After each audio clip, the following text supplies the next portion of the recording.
چیچه ناری سر بلندم و غم دنیایی خندم نومده کسیم دنیا بهتره و زور بوندم.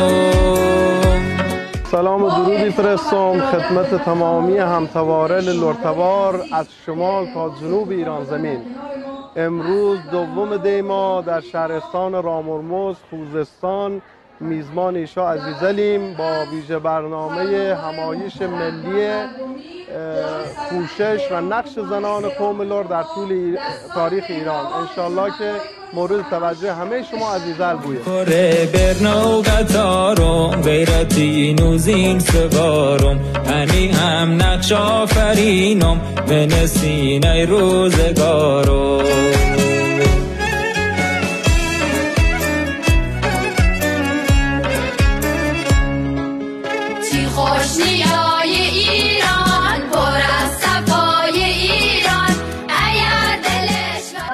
خوشحالم که امروز افتخار اینو داشتم که در شهرستان رامهرمز در کنار مردم عزیز و خونگرم و فرهنگ‌مدار این سرزمین بودم.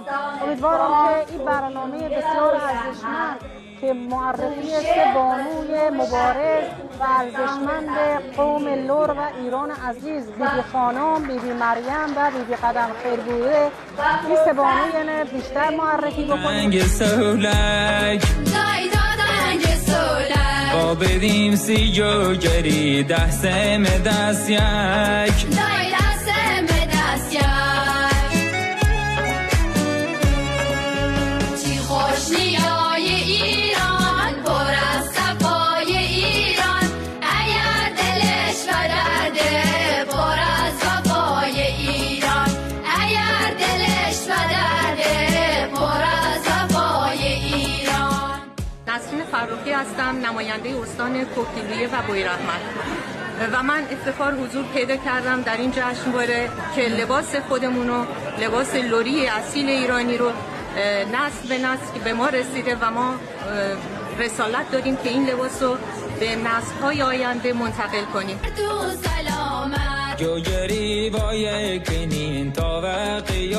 همایش خیلی عالی بود و امیدوارم که ادامه داشته باشه برای ترویج بیشتر فرهنگ لر و اتحاد بیشتر قوم لر.